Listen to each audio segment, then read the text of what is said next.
Ya que se está grabando, perfecto. Muy bien, entonces iniciamos la grabación de este taller y me voy a permitir compartir pantalla de la nueva diapositiva, ¿vale? De lo que es estas estrategias, ¿vale? De aprendizaje. Entonces, lo primero que vamos a encontrar, o lo primero de lo que vamos a hablar, es sobre la balanza de comprobación, ¿vale? Una balanza de comprobación tiene como objetivo, ¿vale? Comprobar la partida doble.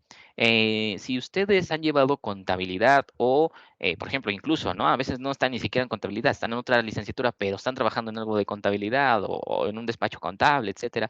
Bueno, o no necesariamente, ¿no? A lo mejor también a veces tienen algún negocio o propiamente de sus cuentas personales llevan una contabilidad de activos, de pasivos, de capital contable, etcétera, ¿no?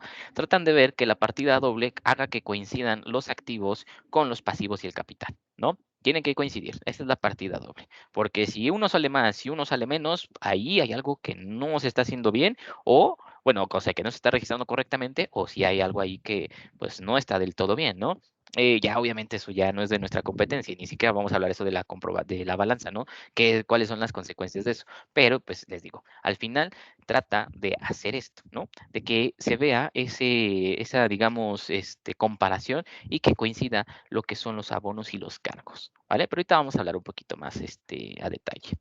Entonces, en una balanza de comprobación, lo que primero se debe de hacer son identificar los movimientos, en este caso obviamente pues de dinero, ¿no? Ya sea en efectivo o a través de transferencias. A veces hay algunos ejercicios que ya te dan estas identificaciones resumidas o digamos que ya ni siquiera te dan los movimientos, ¿no? Ya así como digamos, en un libro diario, sino lo que ya te dan es como de, ¿sabes qué? Se hicieron estos ciertos gastos, identifica la balanza de comprobación de esto. Bueno, pues eso ya está más sencillo. Pero si no tienes esos datos, pues lo primero que tienes que encontrar o ver es si hay un libro mayor, ¿no? Que identifique los movimientos que se realizaron. ¿Qué tipo de movimientos? Pues deudores o acreedores, ¿vale? Estos son los movimientos que se hacen en contabilidad. Ajá. En resumen, o sea, si hay salida o entrada de dinero, ¿vale? Así, de una cuenta a otra. Eso ya de las cuentas, de si alguna cuenta es pasiva, una cuenta es activa o una cuenta es de capital contable, eso ya es tema de como tal propio de la materia de contabilidad. Pero les digo, aquí para hacer una balanza de comprobación, pues de eso se trata, ¿no? Identificar los movimientos, qué tipo de movimientos se hicieron y los totales. ¿Por qué? Porque si tú tienes una cuenta, por ejemplo, de banco, que es una cuenta activa, y tú tienes movimientos acreedores y deudores, pues obviamente en este caso a lo mejor quedó un saldo completamente deudor o un saldo completamente acreedor, ¿vale? ¿Qué quiere decir? Bueno, que a lo mejor el saldo quedó en negativo o en positivo. ¿Qué voy con esto? Pues bueno, a lo mejor hubo más entradas al banco que salidas o al revés, hubo más salidas del banco que entradas, ¿no? Y eso obviamente se ve hasta cerrar el ciclo, porque también tengan muy presente eso, los movimientos digamos, se van registrando por periodos contables. En este caso, por ejemplo, supongamos, ustedes están en una empresa en las que les pagan quincenalmente, mensualmente, esos son periodos contables en los que se van cerrando las operaciones, ¿vale? Las operaciones, por ejemplo, si es una empresa de ventas o algo por el estilo sobre algún cierto producto, pues obviamente de cada mes van cerrando operaciones y van viendo los resultados de ese mes, ¿no? Entonces, eso es a lo que vamos. Durante ese mes, ¿qué tantos movimientos, tanto acreedores como deudores, hubieron, ¿no? Y ese total es el que vamos a registrar, ¿vale? En lo que es la balanza de comprobación. Pero antes de empezar a ver esto de cómo se llena la balanza de comprobación, pues vamos a ver realmente cómo se acomoda, ¿no? En este sentido, cómo se ve. Aquí dice, se deben identificar las cuentas que se registraron en el libro mayor, lo que estábamos hablando hace rato. Entonces, lo primero que debe llevar una balanza de comprobación es el nombre de la empresa, ¿vale? Esto sí, debe de llevarlo como título y el periodo contable. Si prácticamente estamos hablando de una balanza de comprobación de un año, pues ahí debe de decir 2000, no sé, 2022, 2023 o 2023, 2024, ¿no?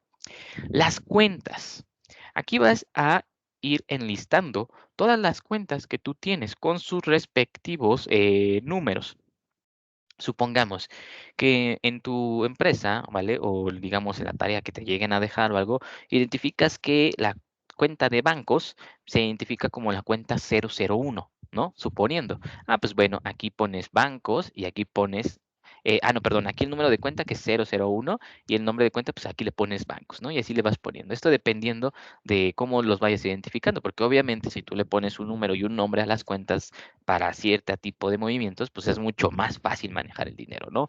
Ya que de lo contrario, pues a lo mejor ocupas una misma cuenta para diferentes movimientos de diferente naturaleza y luego ya no te va a quedar absolutamente nada, ¿no? No te van a cerrar los números, te van a quedar cosas súper distintas y pues ahí ya hay un periodo, hay un error contable muy, digamos, ya con palabras mayores, ¿no? Entonces aquí lo tenemos. Ahora, tenemos estas 4 columnas. Las primeras 2 corresponden a los movimientos. ¿Qué es la D y qué es la A? Lo que yo te decía hace ratito. MD significa movimiento deudor y MA movimiento acreedor. Movimiento deudor, pues ahí vas a registrar el monto total de todos los movimientos deudores durante ese periodo contable. En donde en la sección de movimiento acreedor también vas a poner todos los movimientos durante ese periodo contable, el total, ¿vale? Supongamos que tuviste 10 movimientos deudores en el mes, ¿no? Supongamos que el periodo contable es de un mes y ahí vas a registrar el monto total de esos 10 movimientos. A lo mejor te da un total de 10,000, ¿no? Y el movimiento acreedor te da un total de 5,000. Ah, pues ahí pones 10,000 y 5,000, ¿no? Como el total de movimientos. Ahora, la diferencia de movimientos te va a dictaminar lo que es el saldo.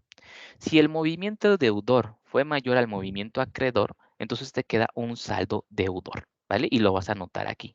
Pero si al contrario, te quedó que el movimiento acreedor es mayor al movimiento deudor, pues te va a quedar un saldo acreedor, ¿vale? Esto digamos que es intuitivo y hasta parece lógico, ¿no? Obviamente si tuviste más de un lado, pues eso digamos es la naturaleza total de ese movimiento, ¿vale? Pero eso es súper importante porque la partida doble, y aquí es donde digamos ya entra la utilidad de la balanza de comprobación, es de que en esta parte rosa de acá, ¿vale? Se va a registrar la suma de todos los movimientos deudores totales de todas las cuentas. Entonces, por ejemplo, aquí tenemos 3 cuentas, pues en este rosita se va a registrar el total de movimientos deudores de cada una. Puede que en algún, no haya ningún movimiento deudor en una cuenta y eso es normal, ¿vale? No siempre quiere decir que haya movimientos deudores en una cuenta. Puede que no, a lo mismo que los acreedores, ¿vale? Entonces, si tú en algún momento ves que no hay movimiento deudor en una cuenta, es natural, ¿no? Algunas, ¿no? Porque, por ejemplo, en banco sí es raro que no haya movimiento deudor o acreedor, ¿vale? Si que en banco siempre, casi siempre hay de los dos movimientos, pero hay cuentas, por ejemplo, como lo que son gastos que regularmente tienen naturaleza deudora, ¿no? Entonces, bueno, lo que voy, tú vas a registrar aquí en lo rosa el total, ¿vale? El total de estos movimientos. Entonces, el total de movimiento deudor tiene que quedar exactamente igual al movimiento acreedor. Esto porque tiene una explicación de lo que es la partida doble, ya que digamos que lo total de activos que tienes tiene que ser al igual de total de pasivos y capital que tú tienes, ¿vale? Y todos estos movimientos de cuentas se dan entre estas dos naturalezas, lo que son los activos, pasivos y capital, ¿vale? Entonces, obviamente, como todo tiene que quedar y cuadrar, pues también en los movimientos. No pudiste haber depositado de más en un lado o no pudiste haber depositado de menos en otro lado. Tiene que haber ahí. Por ejemplo, cuando tú vas a un banco, y ojalá nunca les haya pasado, y si les pasa, pues bueno, ya saben qué hacer. Cuando tú vas a un banco, retiras dinero y supongamos que tú retiras 2,000 y el banco el cajero automático te da 1,000 pesos. Obviamente te faltan 1,000, ¿no? Si tú retiraste 2,000.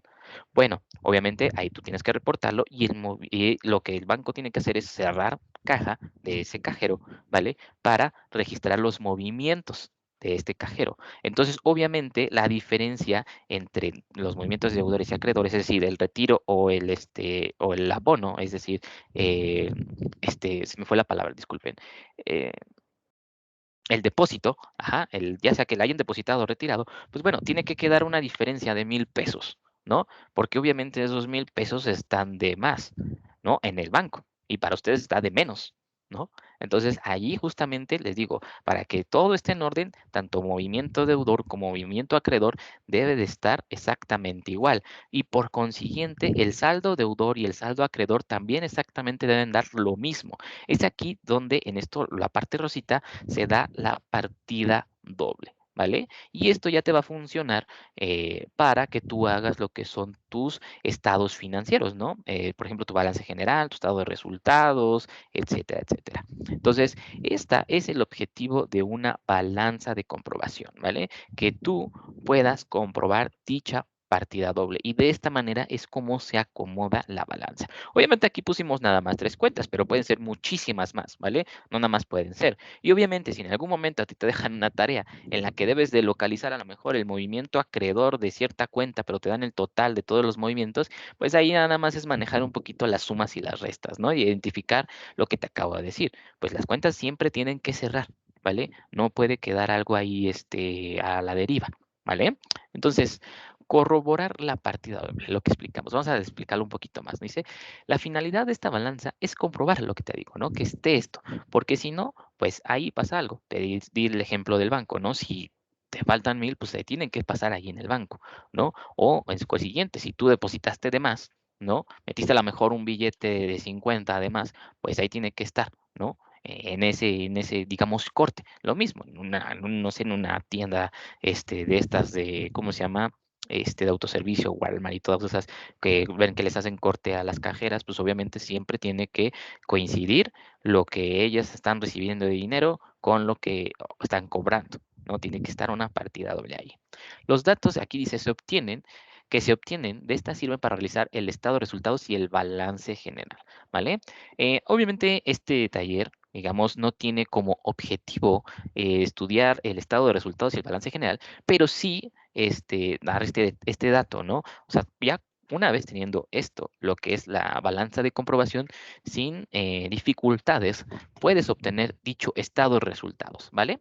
Porque, digamos, otra cosa a mencionar en la balanza de comprobación, aparte de las cuentas de activos, pasivos y capital, también se encuentran las cuentas de gastos, ¿vale? Los gastos, porque obviamente, pues tú como empresa, pues tienes gastos financieros, gastos administrativos, gastos de ventas, ¿vale? Entonces, aquí también se registran dichos gastos que, digamos, en este caso también se registran en el estado de resultados. Por eso es lo que te digo, se pueden obtener estos dos estados financieros sin ningún problema una vez que tú ya terminaste tu balanza de comprobación, ¿vale? Entonces, vamos a ver un ejemplo de cómo es una balanza de comprobación.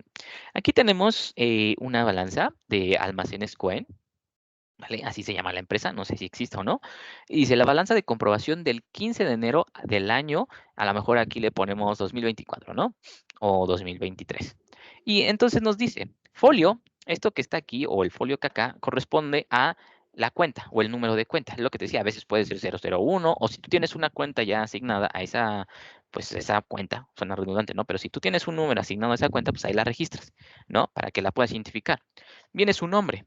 Por ejemplo, aquí tenemos unas cuentas de caja, que es un activo, bancos también, mercancías también un activo, mobiliario, lo mismo, un activo, proveedores, documentos por pagar, cuentas de pasivo, ¿vale?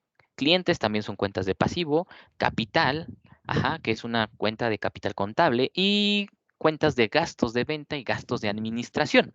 Entonces veamos, mira, aquí tenemos que la caja tuvo un saldo deudor de 160,000 y un saldo acreedor de 31,900. Te digo, estos saldos se obtienen del total de los movimientos que se hayan obtenido, por ejemplo, en este libro mayor, que se le conoce como las cuentas T, ¿vale?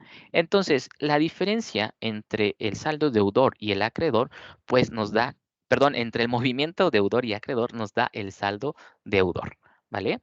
Entonces, la diferencia entre 170,000 y 31,900 nos da 128,100, ¿no? Es la diferencia. Por eso les digo, mira, ¿esto qué quiere decir? Que al final la caja de este, digamos, periodo contable se quedó con un saldo deudor. ¿Esto qué quiere decir? Pues se quedó bien, ¿no? Se quedó con 128,000, un poquito menos, ¿no? De lo que tenía, 160,000, pues se quedó con 128,000, ¿no? Al final. Y lo mismo, acá, bancos, 130,000, 43,000 acreedor, 87,000, ¿no? La diferencia. Obviamente, te digo, queda, digamos, en el lugar, por ejemplo, aquí tenemos que proveedores no tuvo ningún saldo deudor, ¿ya vieron? Pero sí tuvo saldos acreedores, por lo tanto queda como acreedor, ¿no? Y luego documentos por pagar. Aquí los movimientos deudores y los movimientos acreedores, pues sí fueron, digamos, de suma diferencia, ¿no? El movimiento deudor, pues solo fue de 5,000, mientras que el movimiento acreedor fue de 150,000. Por lo tanto, queda un saldo acreedor de 145,000, ¿vale? Ahora, digamos, algo diferente a lo de los proveedores. Los gastos de venta y gastos de administración, pues fueron movimientos deudores, lo que comentaba hace ratito, ¿no? Prácticamente así queda de esa manera y no tiene movimiento acreedor, los gastos, ¿vale? Los gastos, al menos que haya una devolución, ¿no? Por ejemplo, si tu gasto de venta corresponde a, no sé, a algo que, digamos, pues fue lo que vendiste, ¿no? A precio tuyo de almacén y te lo devuelven, pues bueno, ahí sí habrá un movimiento acreedor, ¿no? Porque lo vas a registrar nuevamente en tu mercancía. Pero bueno, eso te digo, es otra historia, ¿no? Pero aquí te digo, al final de cuentas es raro ver un movimiento acreedor, por lo tanto casi siempre queda como un saldo deudor, ¿no? Y entonces aquí lo que yo te decía, la partida doble se ve en esto que acá, que son las sumas iguales, ¿vale? Tanto los movimientos deudores como los acreedores quedan exactamente iguales, ¿no? Y lo mismo, los saldos deudor y acreedor quedan exactamente iguales. Profesor, ¿por qué en los movimientos queda más dinero que en los saldos? Bueno, no quiere decir completamente que estos saldos sea el dinero que tiene la empresa. No, no quiere decir que la empresa, ay, pues con movimiento se quedó con 844 y con saldo se quedó con 595. No, no es eso, sino que aquí más bien se está sumando el total de movimientos, es decir, cuánto dinero hubo en movimiento en ciertas cuentas. Entonces, obviamente, si tú moviste 844,900, pues tanto de manera deudora, pues también moviste 844,900 de manera acreedora, ¿vale? Eso es lo que quiere decir, no que tú te hayas quedado con ello, porque, por ejemplo, aquí en proveedores, pues tú te quedaste con 50,000 pesos a deber, no son tuyos, ¿no? Igual los documentos de paga, te quedaste con 145,000 a deber, ¿no? Por documentos por pagar, entonces no es un dinero tuyo. Entonces, por eso te digo, esto no es que la empresa se quede con este dinero, sino más bien esta suma representa el total del dinero que se movió en su momento, ¿no? Y al final, ¿con cuánto quedó, ¿no? ¿Cuál fue el saldo con el que se quedó? Bueno, entonces esto es lo que es una balanza de comprobación, ¿vale? Si en algún momento ustedes se encuentran con una materia, o ya se encontraron, o ahorita en este momento están con una materia que les solicita justamente hacer una balanza de comprobación, pues es de esta forma. Obviamente aquí ya se puede jugar con los números en el respecto de que, por ejemplo, te pueden decir, ay, ¿sabes qué? Aquí en mercancías quiero que encuentres cuánto vale o cuánto fue el movimiento deudor de mercancías. Ah, pues a lo mejor aquí tú ya tienes el saldo total, ¿no? El movimiento total, que fueron 844, pues haces una suma y ves que te van a faltar 130. Te digo, al final todas las cuentas siempre quedan. No puede faltar o sobrar, ¿vale? Tienen que quedar exactamente igual, ¿vale? Eso sí, nunca puede faltar o sobrar. Siempre tienen que cerrar, porque si no, pues ahí algo pasó, ¿vale? Entonces, vamos con la siguiente. Bueno, antes de que pasemos a la siguiente estrategia de aprendizaje, no sé si quedó alguna duda con esto de la balanza de comprobación, chicos. Obviamente, si no, nunca la han visto y no la van a ver, pues también, a lo mejor, les sirve a los demás, ¿no? Pero esta a lo mejor no van a tener dudas, ¿no? En ese sentido. A ver, déjenme ver si hubo dudas. Es que aquí no veo si me escriben. Ok, no me escribieron. Perfecto. Bueno, entonces vamos con la siguiente, ¿vale? Que ahora es un ensayo. ¿Vale? ¿Cómo vamos a realizar un ensayo de manera correcta? Bueno, para empezar, vamos a entender que el ensayo es construir un escrito desde cero, ¿vale? Completamente. ¿A qué voy con lo de construir un escrito?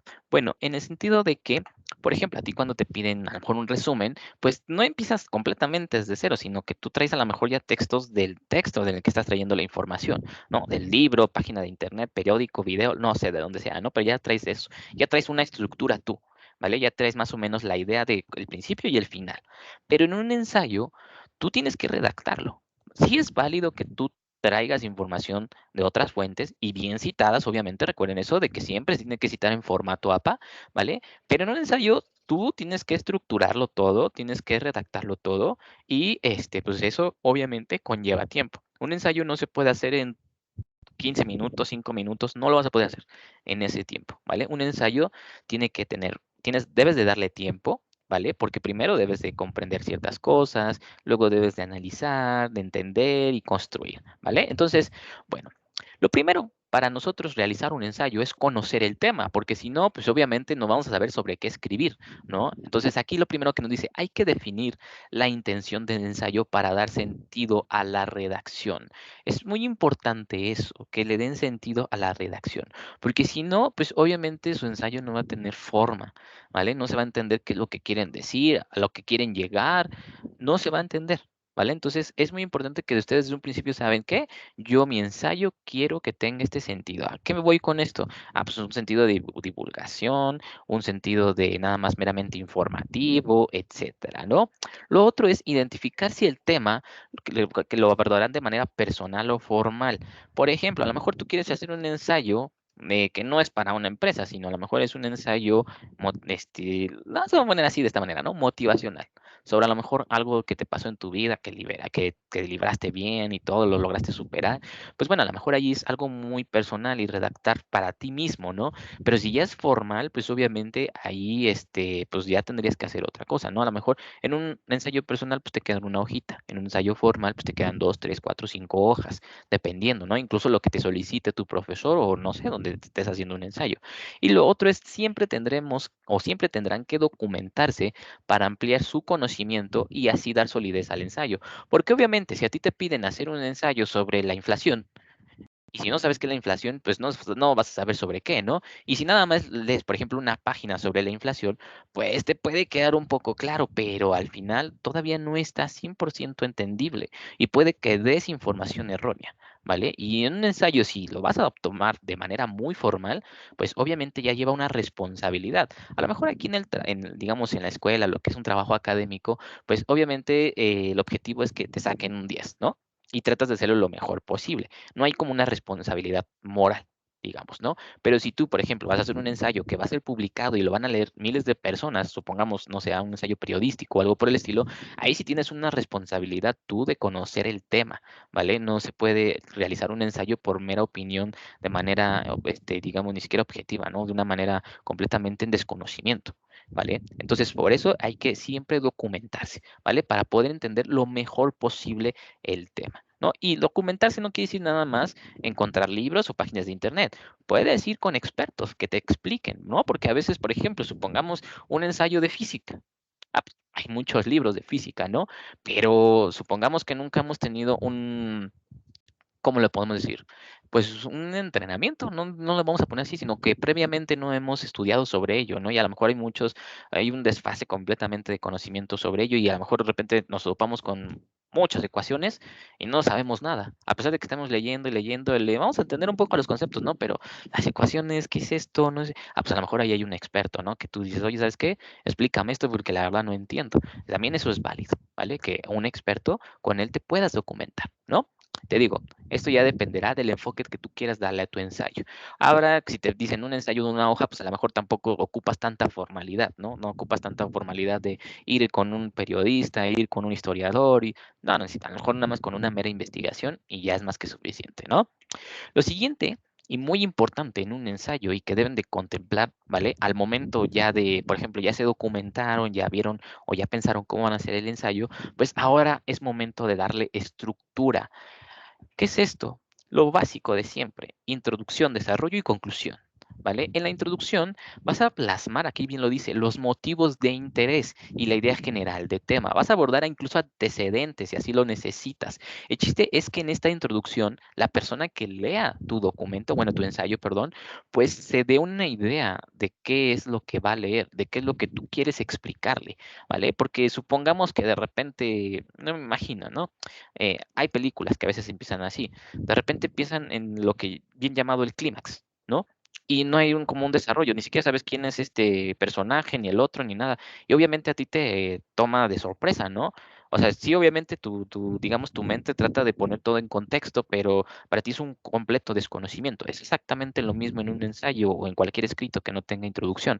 Si tú nada más lo muestras así, pues la persona que lo lea, en este caso el profesor, pues, bueno, el profesor obviamente pues te dejó la tarea, no sabe de qué va, pero a lo que voy es de, si tú en un ensayo se lo muestras a alguien, pues sin una introducción, sin una breve explicación, pues su desconocimiento total, ¿no? No sabrá ni de qué está enfocado esto.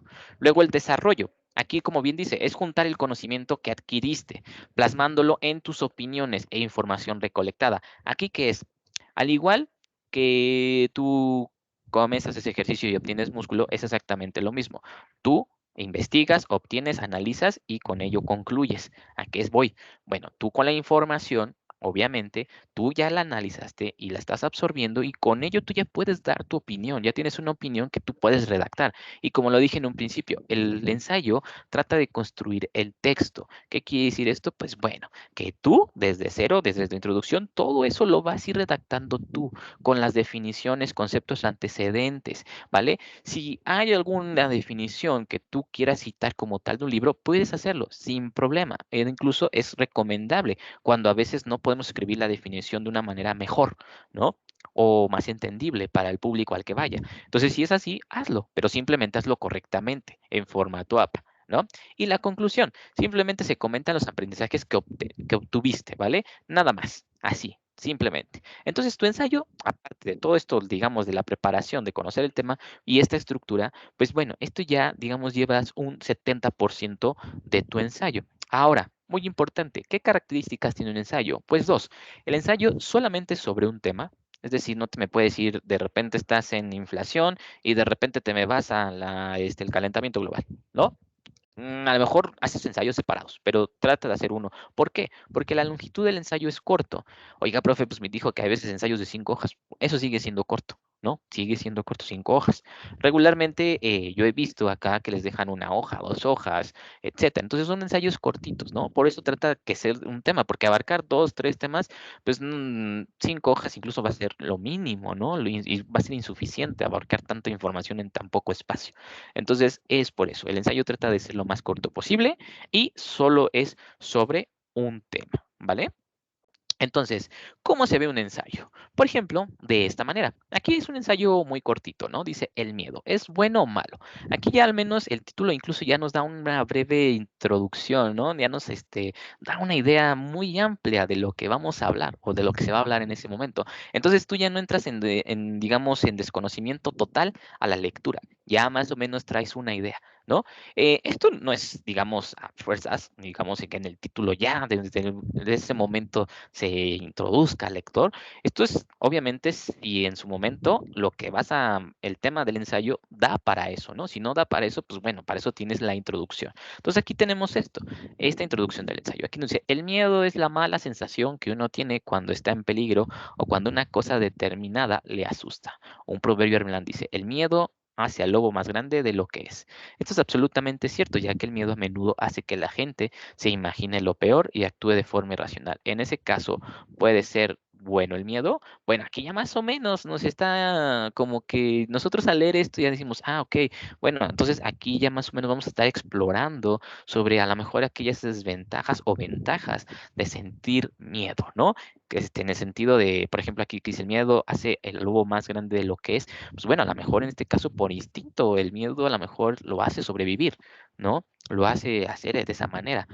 O sea, a lo mejor es como dice irracional, pero a lo mejor esa irracionalidad a veces te lleva a que te salves, ¿no? Por ejemplo, no sé, en un asalto, ¿no? De repente nosotros ya estamos condicionados y por ese miedo sabemos que a lo mejor una cierta acción de una persona que va delante de nosotros puede y es muy probable que a lo mejor nos vaya a saltar, ¿no? Entonces nosotros por ese miedo y por instinto actuamos, ¿no? Entonces ya la introducción ya más o menos nos dice qué está pasando, ¿no? De qué vamos, de qué va. Luego aquí el desarrollo.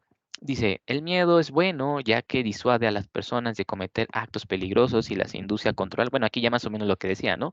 Y regula su comportamiento. Por ejemplo, a pesar de las numerosas guerras desde la Segunda Guerra Mundial, los bombardeos atómicos de Hiroshima y Nagasaki en Japón siguen siendo el único uso de armas nucleares en la guerra, que se supone, bueno, no vamos a entrar en temas obviamente geopolíticos ni nada por el estilo, porque obviamente creo que aquí algo es muy general, la guerra es mala, ¿no? Al final. Pero digamos, se supone que por estos bombardeos, pues digamos, se metió ese miedo para que se finalizara la guerra, ¿no? Obviamente con otras consecuencias, ¿no?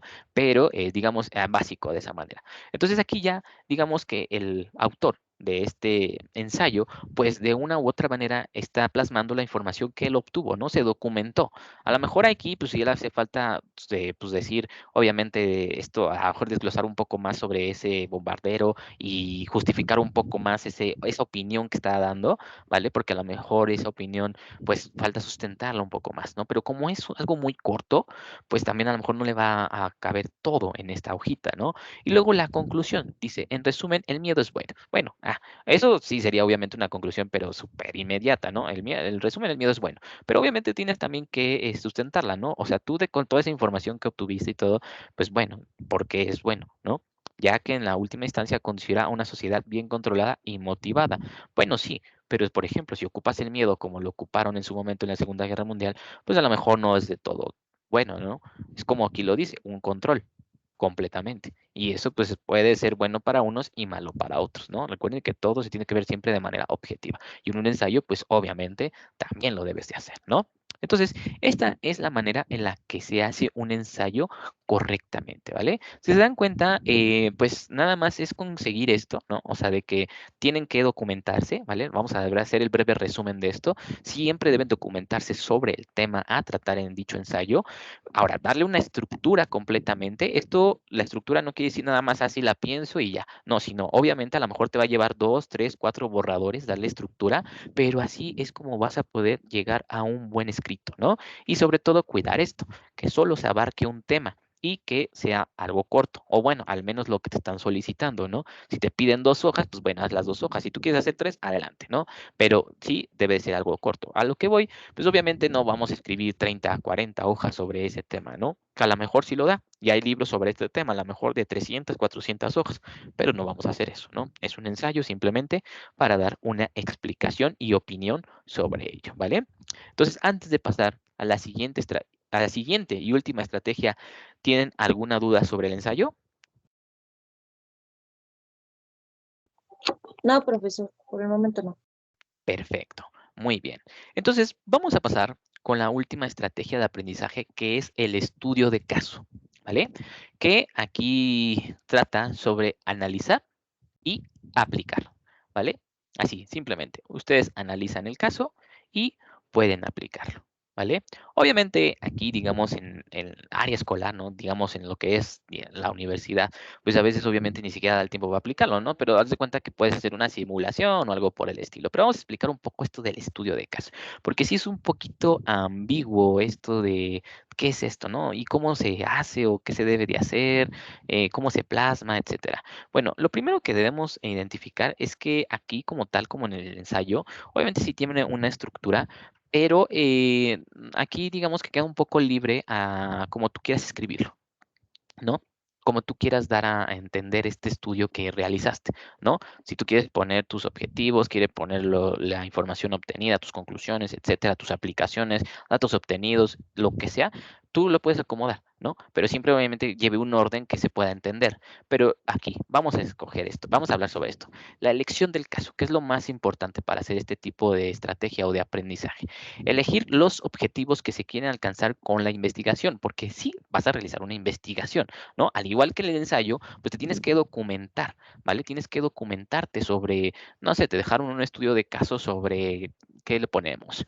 Mm, a ver, ¿qué podríamos hacer? Un estudio de caso, a ver, podría ser sobre el transporte público, por ejemplo, ¿no? Entonces, por ejemplo, aquí, ¿qué objetivos tú quisieras alcanzar? A lo mejor el objetivo de este estudio de caso, pues, es identificar las deficiencias del transporte o digamos, esas áreas de oportunidad, ¿no? Del transporte público. Ah, bueno, pues ese es tu objetivo, ¿no? Entonces tú vas a hacer un estudio de caso sobre esto para alcanzar dicho objetivo. Buscar el caso en el que se quiere trabajar. Puede ser nuevo, retomar uno ya visto. Bueno, aquí se me fue una falta, ¿no? Ahí me faltó el lao. Bueno, aquí obviamente el mundo es amplio, ¿no? Y tan solo aquí en México, pues hay muchas áreas de investigación y de repente a ti se te puede ocurrir algo, pero ya ha sido investigado previamente, ¿no? No es algo nuevo. Bueno, pues tú puedes tomar eso que ya se ha visto, aunque no sea tuyo completamente, ¿no? Si hay un estudio anteriormente sobre dicho tema, me imagino que de transporte público ha de haber miles de estudios sobre ello, ¿no? Obviamente puedes retomar sobre ello y que tenga o coincida, ¿vale? Con tu objetivo, ¿no? Con el objetivo que tú quieres alcanzar. Entonces, aquí, o incluso también algo nuevo, supongamos, siempre se ha estudiado sobre el precio del transporte, a lo mejor se ha estudiado sobre las rutas de transporte, se ha estudiado a lo mejor sobre también los equipos necesarios para el transporte, no sé, no, pero a lo mejor dices, ah, pues sabes qué, nadie ha hecho un estudio de caso sobre, ¿qué le pondríamos? Sobre el tipo de asientos en el transporte, ¿no? No sé, suena raro, ¿no? Pero a lo mejor dices, no hay un estudio sobre ello. Ah, pues es algo completamente nuevo, ¿no? ¿Qué vas a hacer? Entonces, pues a lo mejor ahí no va a ser tan fácil, porque cuando es algo nuevo no es fácil, porque obviamente no hay documentación de ello y todo el conocimiento que se genere, pues va a ser por ti, ¿no? Entonces ahí obviamente, pues tú tendrás que hacerte de técnicas de estudio, de investigación que te puedan llevar a ello, ¿no? Entonces, estructura del caso, ¿no? Les digo, llevar una estructura al final, pero ya una vez plasmado, pues ahí es, digamos, que se ordene lo mejor posible. Dice, las situaciones deben plasmarse en orden de importancia y en su conexión a la situación real. ¿Qué quiere decir esto? Bueno, que, por ejemplo, ahorita estamos hablando del transporte público, ¿no? A lo mejor hay momentos y situaciones, te digo, si hay mucha investigación, si hay previa, ¿no? Pues en este caso a lo mejor hay situaciones de actualizaciones, de aumentos de precio, etcétera, etcétera, etcétera, que van a ser comparativas, ¿no? Entre unas con las otras, ¿no? A lo mejor incluso puedes encontrar gráficas, etcétera, ¿no? Pero todo tiene que llevar por orden de importancia, como a ti te convenga, ¿no? De acuerdo a tus objetivos. Luego, relatar causas y efectos del caso. Es decir, tú estás hablando, ¿qué habíamos dicho? Así los asientos, ¿no? Bueno, supongamos eso, ¿no? Porque digamos, es muy específico, ¿no? Pues supongamos los precios del transporte. Pues bueno, a lo mejor en este caso resultó en un descontento social o algo por el estilo, o resultó en una mayor emisión de carbono, ¿no? Por el mayor uso del automóvil, o no sé, a lo mejor resultó en un baja de la gasolina. No sabemos, ¿no? Hay muchas consecuencias que se pueden ahí encontrar y causas, obviamente, ¿no? A lo mejor el transporte se subió porque ya era mucha la demanda o porque está obteniendo deficiencias y necesita, no sé, mantenimiento, nuevas adquisiciones, no sé, algo por ahí, ¿no? Tú obviamente en tu investigación pues vas a investigar, vas a obteniendo todo esto, ¿no? Evaluar el caso con criterios de evaluación para llegar a una conclusión.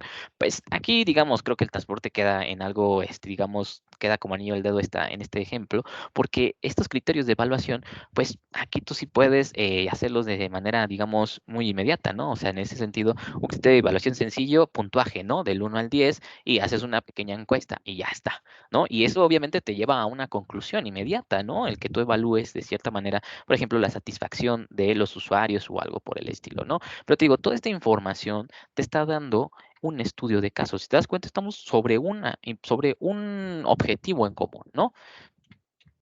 Luego, fases de la aplicación. Dice, preparación por parte del investigador. Pues esto va muy de la mano con esto de la elección del caso, ¿no? Tú cuando vas a hacer este estudio, pues obviamente primero tienes que prepararte, ¿no? Planteando tus objetivos, planteándote también las ideas que vas a perseguir, sobre más o menos sobre dónde vas a indagar, ¿vale? Y qué vas a hacer con la información obtenida, ¿no? Luego aquí dice, obviamente, búsqueda de información. Tú ve por dónde, ¿no? Por dónde obtienes información, por internet, por libros, por videos, con personas, ¿no? Incluso investigación de campo, etcétera, pero la información puede obtenerse de cualquier lugar siempre y cuando tú la registres y en caso de que sea información de otra persona que la obtuvo y tú estás trayéndola, pues obviamente citándola, ¿no? Evaluar los resultados y llegar a una conclusión. En este caso, de acuerdo a la información que obtengas, ¿no? Porque al final, vamos a ponerlo de esta manera, un estudio de caso es una investigación, no es como una cosa aparte, ¿no? Sino más bien es una investigación. Nada más que aquí lo que pasa que a veces el estudio de caso, bueno, digamos, vamos a ponerlo de esta manera, una investigación ocupa que el método científico, ¿no? Pero aquí en el estudio de caso hay veces que es como una opción para aquellos casos en los que no se puede aplicar el método científico, ¿vale? Luego aquí dice aplicar los resultados a un caso real, ¿vale? Justamente esto va mucho con lo que estaba diciendo al principio, analizar y aplicar, ¿vale? Entonces aquí, pues, digamos, lo del transporte, pues que sí quedaría bastante grande la aplicación, ¿no? O sea, quedaría bastante grande que nosotros aplicáramos a lo mejor nuestras conclusiones en ello, ¿no? Pero aquí a lo mejor sí podemos hacer una simulación. Ah, bueno, ¿sabes qué? O no necesariamente nosotros aplicando. Si vemos, por ejemplo, que en otro país se está aplicando lo que tú estás proponiendo y tú tienes los resultados de ahí, pues eso lo puedes hacer como una aplicación de los resultados en la vida real, ¿no? No necesariamente que tú hayas ido a hacer tu, como digamos, a que hayas ido ahí al gobierno, "Ah, ¿sabes qué? Vamos a hacer esto, bla, bla, bla". No, a lo mejor por ejemplo, veámoslo en este caso, el Metrobús, ¿no? Aquí en la Ciudad de México. Digamos que es un caso de un país que lo aplicó anteriormente. En este caso, si no mal no recuerdo, creo que fue Colombia, ¿no? Entonces, obviamente me imagino que hubieran estudios de casos sobre mejorar la eficiencia del metro, del transporte público en la ciudad, y pues encontraron esto, ¿no? Lo que era el Metrobús. Entonces, aquí ya lo aplicaron de manera real, ¿no? Pero antes de ello ya había una aplicación en lo que era otro país y que resultó ser un éxito. Por ejemplo, a veces también las leyes, ¿no? Las leyes a veces no necesariamente nacen porque se le haya ocurrido aquí en este país, se hacen aquí porque en otros países se han implementado y son un caso de éxito, ¿no? Que se han aplicado y que a lo mejor anteriormente puede ser que a lo mejor un mexicano haya hecho un estudio de caso sobre cierta ley o algo por el estilo y haya llegado a esa conclusión. Entonces él a lo mejor estuvo llegando o revisando los casos de en otro país, ¿no? Y vio, ah, ¿sabes qué? Los resultados fueron muy buenos, entonces ya propone, etcétera, etcétera, ¿no? Entonces, esto justamente trata de lo que es un estudio de caso. Es una investigación, ¿vale? A ti en tu tarea, en tu actividad, lo que sea, de la materia que sea, te dicen, haz un estudio de caso sobre esto. Ah, bueno, ¿qué voy a hacer primero? Pues bueno, voy a investigar todo, ¿vale? Lo que pueda sobre ese tema. ¿Vale? Si son 2 o 3 temas, bueno, los investigo a más no poder, de acuerdo a la información que haya en mi guía de estudio, en libros o lo que yo obtenga, ¿no? Te digo, al final obviamente pues tampoco te limites, pero tampoco te satures, ¿no? Tampoco te satures, o sea, encuentra un balance entre ello. Ahora, la forma, por ejemplo, aquí como era un ensayo o la balanza de comprobación, pues ya teníamos como un formato como tal de cómo se debe hacer, pues aquí en el estudio de caso no hay como tal, ¿no? Queda como a libre elección del alumno. En este caso, pues tú lo vas poniendo, ¿no? Dices, ah, bueno, ¿sabes qué? Se va a hacer un estudio de caso sobre tema X, ¿no? Bueno, se encuentra que a lo mejor puedes poner algunos antecedentes de ello, información obtenida, tus análisis, o digamos los resultados, cómo tú ves esto, qué información que obtienes. Ah, pues sabes qué, pues se encuentra que anteriormente se ha estado aplicando estas, ¿qué podríamos poner? Estas... mm, medidas preventivas que han resultado en esto. Por lo tanto, no se ha llegado a estos resultados, pero también se encuentra que en cierto país se ha encontrado estos resultados al aplicar estas medidas, que realmente por todo lo que se ha, toda la información, por toda la forma en la que se actúa en este país, no sé, en este estado, pues da a que también se pueda implementar esta medida preventiva aquí, ¿no? Dando como resultado el mejor mejoramiento del transporte público. Entonces, le digo, el estudio de caso, ahí tú ves cómo lo vayas ordenando, pero obviamente que sea entendible, ¿no? No de repente pongas pues sí lo pongamos, ¿no? De repente tú estés dando una idea y de repente, ¡pum!, te saltaste a otra que ya no tiene como conexión con otra, ¿no? O sea, que es una manera continua, un escrito continuo. Si quieres poner subtítulos, pon subtítulos, ¿no? Obviamente como título, pues sí debería ser el tema como tal, ¿no? Que estás investigando. Entonces, ese es un estudio de caso, ¿vale? Les digo, al final se resume en analizar y aplicar. Y obviamente, pues habrá temas que no podamos aplicar así, nada más como así, pero pueden investigar aplicaciones que a lo mejor previamente o en otros momentos, en este momento, en otro lugar, se esté realizando, ¿vale? Entonces, alumnos, estas fueron las 3 estrategias de aprendizaje que trataba este taller el día de hoy, ¿vale? Van a poder, obviamente, revisarlo, ¿vale? Cuando ustedes quieran, porque van a obtener la grabación de dicho taller. En su caso, cuando vean que les aparece un estudio de caso en una materia, pues ya cuentan con este taller para más o menos saber qué es lo que deben de hacer. Obviamente, tienen que adaptarlo a lo que les están solicitando, ¿no? Porque aquí no lo estamos viendo sobre un tema en específico de una materia, lo estamos viendo de manera general. Lo mismo pasa con el ensayo. Aquí ya vieron cómo hacer un ensayo de manera general, pero obviamente en su materia, cuando les toque hacer un ensayo, en la materia que sea, pues tienen que adaptarlo a lo que les soliciten, ¿no? Al tema que les soliciten, ¿no? Y lo mismo con la balanza de comprobación. Aquí vimos un ejemplo de una empresa, pero no quiere decir que esto va a estar en su materia de contabilidad, introducción, bueno, los que tengan esa materia, ¿no? No quiere decir que va a ser eso, ¿no? Ustedes tienen que adaptarlo de acuerdo a la información y tampoco quiere decir que aparezcan todas estas cuentas. Puede que algunas cuentas ni siquiera se las den porque a lo mejor el ejercicio está más fácil o está más difícil. Eso depende mucho de el profesor, ¿no? Del profesor y la materia. Entonces, a grandes rasgos, pues estas son estas estrategias de aprendizaje que van a estar utilizando en su momento, ¿vale? Si tienen alguna materia afín para esta estrategia. Entonces, quisiera saber si algunos tienen alguna duda, quisieran que se explicase un poquito más sobre alguna de estas estrategias. Los escucho.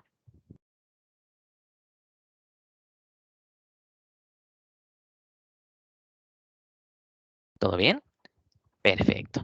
Bueno, pues entonces damos por finalizado este taller de estrategias de aprendizaje. En el mes siguiente vamos a tener otras, ¿vale? Otras estrategias de aprendizaje que van a ser obviamente diferente a estas. Les digo, también el mes siguiente vamos a tener sobre cómo grabar un video en PowerPoint, ¿vale? Cómo editar un video en PowerPoint. También ahí estén al pendiente por correo electrónico, se les llega la invitación.